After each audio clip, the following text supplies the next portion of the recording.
दोस्तों नमस्कार। मैं आपका अपना भाई JS ग्रहण अपने इस चैनल पर सभी भाइयों से हाथ जोड़कर प्रार्थना करता हूं कि इस चैनल को सब्सक्राइब और लाइक करें और एक प्यारा सा कमेंट करें। सांप के काटने से रोहित की मृत्यु, रानी विलाप और उनके पति चंडाल नुस्खा बहार। सूत जी कहते हैं कि रौनक एक समय की बात है, राजकुमार रोहित खेलने के विचार से बाहर चला गया। उसके साथ बहुत से लड़के भी थे। खेलने के पश्चात वह कुस्सा उखाड़ने लगा। अपनी शक्ति के अनुसार जड़ और अग्रभाग से युक्त बहुत से कोमल कुस्सा उसने उखाड़े कि जन्म में इससे मेरे गुरुदेव प्रसन्न होंगे। यो कहकर दोनों हाथों से होने की यंत्र पूर्वक उसने कुस्सा उठाकर उखाड़ी। उत्तम प्रभास क्षेत्र में लक्षण वाली योग माया द्वारा सेना का उसने संहार का प्राप्त संग्रह कर लिया।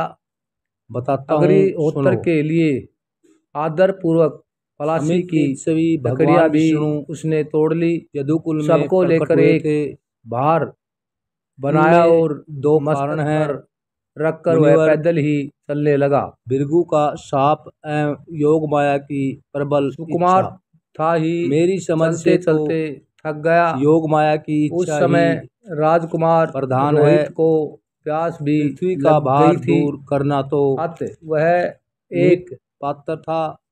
जलाशय माया का विधान मानकर जल के समीप जमीन पर बोझ उतार कर उसने रख दिया। राजन इच्छा अनुसार जल पीकर कुछ समय तक विश्राम किया।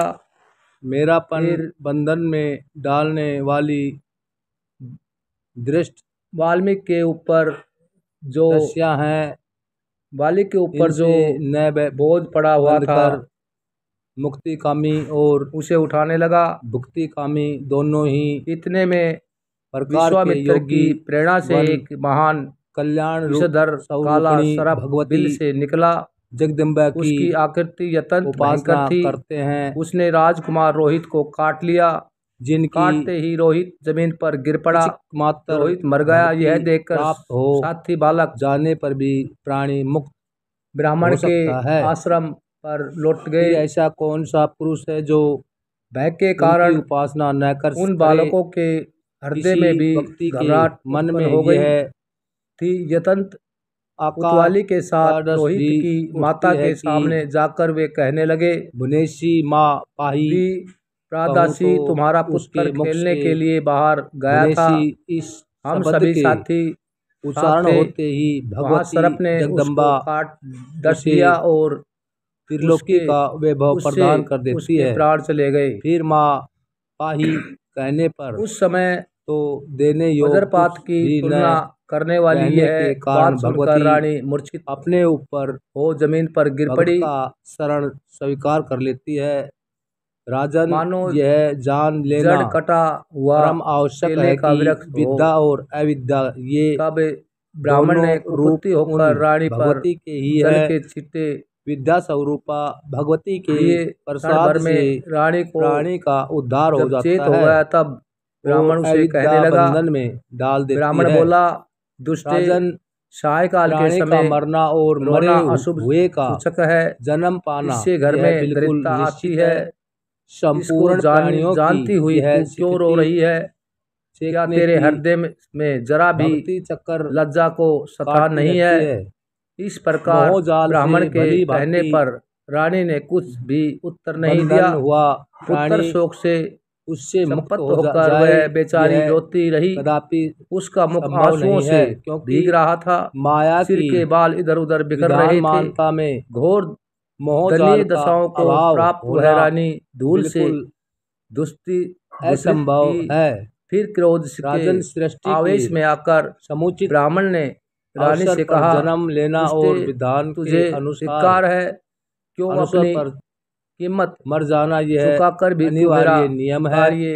ब्रह्मा जी में आनाकानी कर रही है। सब इस यदि तू नियम का पालन काम को नहीं कर सकती थी तो पर मुझसे धन क्यों लिया? बंधन में जो निमित्त बन चुका है उसी के द्वारा उसकी मृत्यु होती है। बराबर विधि ने जो रच रखा है वह का प्रयोग करके ब्राह्मण रानी को कोई डांटने लगा, विपुल नहीं बना सकता। जन्म मरण रानी के नेत्र से अथवा निरंतर जल दुख बह रहा था, जिनके लिए जो विधान निश्चित है उसे वाणी में अपने होने का कारण ब्राह्मण से बताया।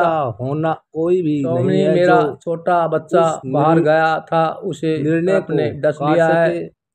परिणाम प्रत्यक्ष दिख रहा, जिससे उसकी मृत्यु हो गई है। महाभाग में उस बालक को देखने के लिए जाना चाहती हूँ। मुझे आज्ञा देने की कृपा कीजिए, अवसर पाकर क्योंकि अब उस पुत्र का दर्शन मेरे लिए दुर्लभ हो गया है। ये करुणा पूरा वचन कहकर रानी मुक्त रोने लगी। राजन देखो, तब उस क्रोधी ब्राह्मण ने उसे फिर कहा, शनि को ब्राह्मण बोला कि नीच योग का व्यवहार में शिकार होना पड़ने वाली मूर्ख, तू चंद्रमा तुझे कल कड़ी होकर जानकारी नहीं है। इससे भी सिद्ध है कि महान से महान व्यक्ति के लिए भी विधि के देख जो विधानों का मिटा देना यत्न स्वामी से संभव है, वेतन लेकर उसका कार्य योग माया रूप से नहीं करता, उसे बलवती है तंत्र भयंकर विषय में शेरव नामक नरक में गिरना पड़ता है। एक कल्प नरक भोगने के पश्चात मुर्गे की योनियों में उसकी उत्पत्ति होती है। यदि तेरे हृदय में चिकित मात्र भी परलोक का भय हो तो आकर तुरंत मेरे कार्य में लग जाना।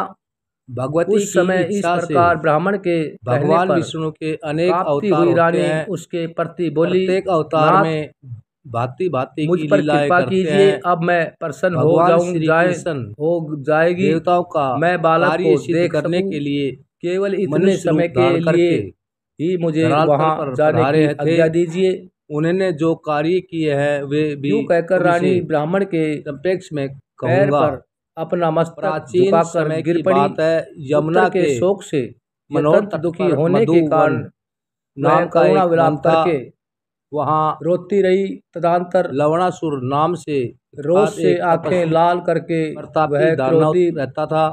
ब्राह्मणी के पिता का नाम मधु था। ब्राह्मण रानी से पुनः कहने लगा, वर के प्रभाव से ब्राह्मण बोला कि तेरे पुत्र से मुझे क्या प्रयोजन है? अभिमान की सीमा नहीं थी। क्या तू उस दृष्टि मेरे करोड़ों से द्विजा की करने वाली क्रोध को नहीं जानती? महाभाग लक्ष्मण के छोटे भाई ब्राह्मण के कहने पर रानी शत्रुघ्न ने उसके घर का सारा महा अभिमानी करने लगी को पैर में मार डाला और तेल मालिश करने नाम की एक कार्यों की संपादन में रमणीय नगरी रात का समय व्यतीत हो गया।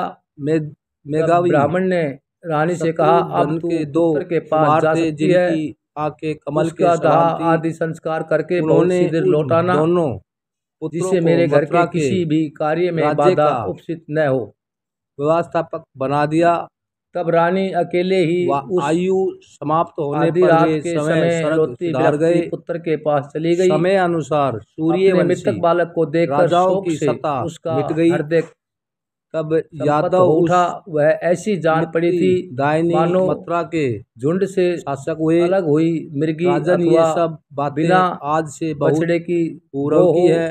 काशी से बाहर के एक वंश जय का नाम निकलने पर तुरंत ही था। उसका मृत महाराज दिखाई पड़ा। मथुरा के राजा हुए थे। 8 कुर्सा और वहाँ की सारी वह बालक जमीन पर भोगने का अवसर की भांति पड़ा हुआ था।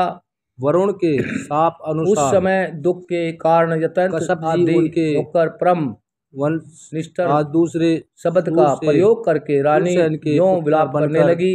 उस बेटा तू मेरे सामने आजा, बता तो वसुदेव के नाम से उनकी प्रसिद्धि हुई। तू बार बार अम्बा अम्बा कहकर मेरे हो जाने सामने सदा आया करता था। यो कहकर रानी कुछ से डग जीवन आगे बढ़ी और लगे। मूर्छित होकर मृतक पुत्र भगवान पर गिर पड़ी। पधारना हुआ चेत होने पर उसने दोनों हाथों से बालक को पकड़ लिया। उसके मुख से अपना मुख पुत्रों में जो सबसे बड़ा था उसका उसकी कंस नाम से यतंत हृदय वरुण ने विदारक शब्दों का प्रयोग करके वह दे दिया था। उसका फूंक मारकर रोने लगी। जी की हाथ से मस्तक और छाती बनकर वह इस प्रकार करुणा विलाप कर रही थी। देव हाँ पुत्र पिता बनाने का हाँ वास्तव हाँ मेरे प्रदान किया था। कुमार बच्चे तू कहाँ चला गया? हाँ राजन आप कहाँ चले गए? देव भला अपने इस बालक को देख ले। प्राणों से भी बढ़कर के साथ कर दिया भजन। विवाह हो जाने मरकर जमीन पर होते समय वह रानी कहीं बालक के आकाशवाणी हुई तो नहीं आए। महाभाग कंस भावना से मृतक देवकी का मुख 8वां पुत्र गिराने लगी। जब शक्तिशाली चेष्टा से मालूम हो गया कि जीवित नहीं है, काल के मूर्छित होकर जाओगे। चेत होने पर आकाशवाणी सुनकर हाथ से महाबालक का मुख पकड़ लिया और कहा, आचार्य की भयंकर निंद्रा का क्या कर दे, सिद्धि जाग जा। आधी रात से भी अधिक समय व्यतीत हो गया है। सैकड़ों सियार बोल रहे हैं। भूत प्रेत पिशाच और डाकनियां आदि विचार करने से भयंकर आवाज श्रवगोचर हो रही है कि यदि सूर्यास्त होते ही तेरे सभी मित्र घर चले गए, डालूं केवल तू ही यहाँ कैसे रह गया? संभव है। सूत जी कहते हैं मृत्यु मेरे पास न आ सके। विलाप करने के बाद दुर्लभ शरीर वाली करने वाले रानी फिर यों कहकर रोने लगी। अवसर पर दूसरा कोई उपाय निराश वाला लागू नहीं हो सकता। कुमार वास्तव मुझे देव की लोग रोहित कहते हैं पिता तुल्य है। पुत्र तू मेरे कहने पर कुछ यह देव उत्तर क्यों नहीं देता? उनकी उत्सव मेरी माता तू क्या बहन को कैसे मारूं नहीं जानता। विचार उसके मन में दृष्टि फैला। उत्तर हमें फिर देश से निकाल जाना पड़ा। राज की सत्ता हाथ से चली गई। पति देव ने मुझे दूसरे के हाथ बेच दिया और मैं दासी के काम में प्रायश्चित कर लेने पर हो गई। इतनी विपत्तियों का सामना करके भी मैं केवल तुझे देखकर अपना नियम बना दिया थी। बेटा मेरे जन्म के शरीर की रक्षा करनी चाहिए। तेरे जन्म के समय ब्राह्मणों ने भविष्य की बात बताई थी। तुरंत उन्होंने कहा था कि यह बालक बहन वीरवसु पृथ्वी का शासक पुत्र पकड़ लिए। पुत्र से संपत्ति सूरवीर दानी पराक्रमी ब्राह्मण गुरु एवं देवताओं का उपासक उसे माता से प्रेम करने वाला सत्यवादी और जितेंद्रिय होगा। पुत्र अपनी ओर खींचकर उसे मारने ये सभी वचन इस समय सारी जनता हो रहे हैं। उत्सव तेरे हाथ के तलवे में चक्कर मारी जा रही है। यह देखकर बड़े जोर का ध्वजा हाहाकार आदि के चिन्ह वसुदेव जी का अन्य भी जो साथ देने वाले लक्षण से विद्यमान है युद्ध करने के लिए सब इस समय हो गए। उन्होंने हाथ हो रहे हैं उठा लिए। वसुदेव जी पृथ्वी पर वे सभी शासन करने वाले अद्भुत। हाँ राजन आपका राज्य दृष्टि में मंत्रिमंडल देव की तलवार और धन सब कुछ यहाँ चले गए। उत्तर अयोध्या अत उन्होंने गगन से कहा महल से छोड़ दो, हाथी घोड़े रथ और प्रजा लाचार होकर उसे सबके हाथ ही तू भी मुझे छोड़कर कहाँ महान भयंकर चला गया। युद्ध करने लगे। उन सब की बुद्धि बड़ी विलक्षण थी। कंस भी साधारण राजन आप यहाँ पदार्थ महान भयंकर एवं रोमक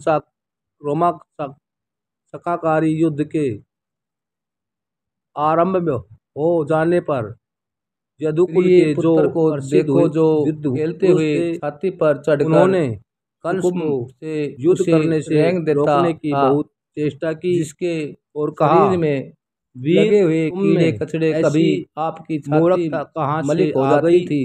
यह तुम्हारी आदरणीय बहन है। गोद में बैठकर जो मार देना बाल सवर्थ अनुचित है जो के कारण आपके मस्तक पर लगे हुए इस उत्तम कस्तूरी मिश्रित चंदन को मिटा दिया करता था।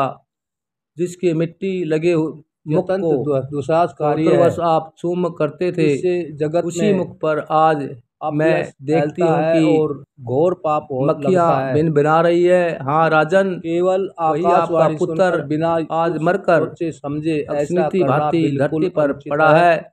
उसे देख तो ले अथवा इसके ही किसी शत्रु ने तुम लोगों की हाँ देव, पूर्व जन्म में मेरे द्वारा कौन ऐसा आकाश हो गया कि उसके फल भोग का मैं बात सुना दी ही है नहीं कर पा रही हूँ। राजन, हाँ पुत्र, तुम्हारे हाँ शिष्यो, हाँ उत्सव, हाँ मेरे सुंदर कुमार को नष्ट करने इस प्रकार रानी विचार से ही सवर से इसी माया विलाप कर रही थी।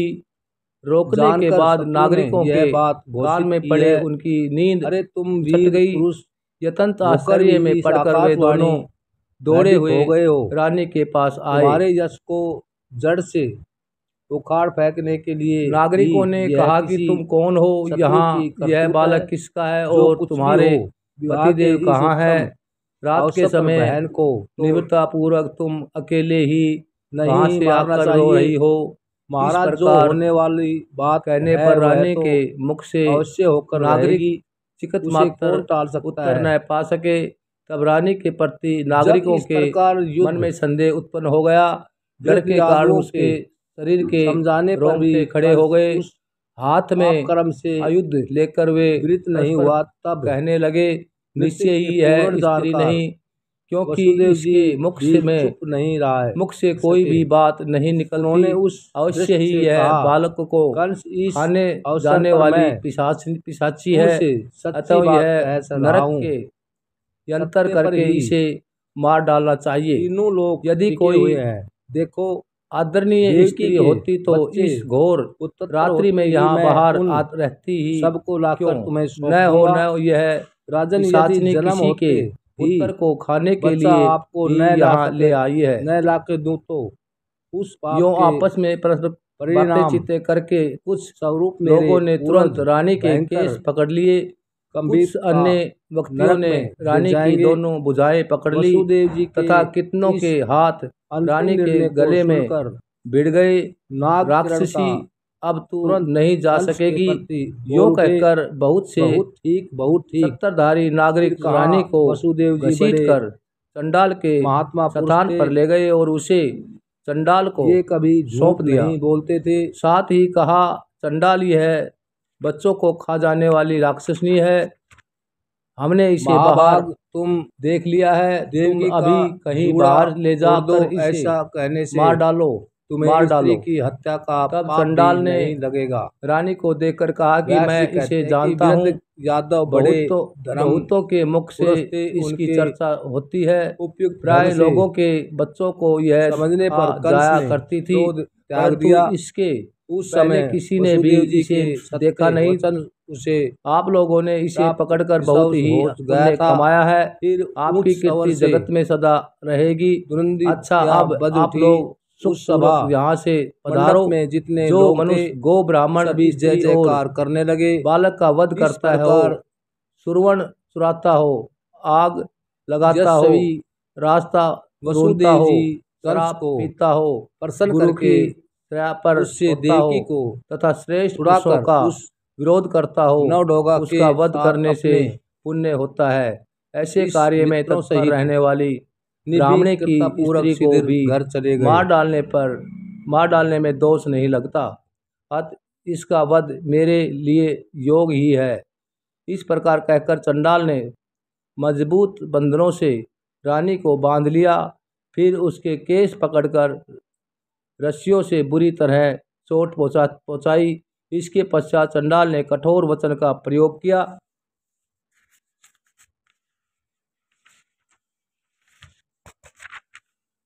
करके हरिश्चंद्र बुलाया और उसे कहा कि अरे दास, तू बिना कुछ विचारे इस दुराचारणी स्त्री का तुरंत वध कर डाल। चंडाल यह वचन वज्रपात की तुलना कर रहा था। उसे सुनकर स्त्री वध की आकांक्षा से राजा हरिश्चंद्र शरीर कांप उठा। उन्होंने चंडाल से कहा कि मैं इस काम के करने में असमर्थ हूँ, मुझे कोई अन्य कार्य करने की आज्ञा दीजिए। इसके सिवा आपके कहे हुए असाध्य कार्यों को भी मैं कर डालूंगा। राजा हरिश्चंद्र यह बात सुनकर चंडाल ने उनसे यह वचन कहा, अरे तुम डरो मत, तलवार लेकर इसे मार डालो, क्योंकि इसका वध पुण्यप्रद है। बालक को भय पहुँचाने वाली इस राक्षसी की कभी भी रक्षा नहीं करनी चाहिए। चंडाल की उपयुक्त बात सुनकर राजा ने उत्तर दिया, जिस किसी प्रकार से भी स्त्री की रक्षा करनी चाहिए। स्त्री को कभी भी मारना नहीं चाहिए, क्योंकि धर्म प्राण मुनियों का कथन है कि स्त्री का वध करना महान पाप है।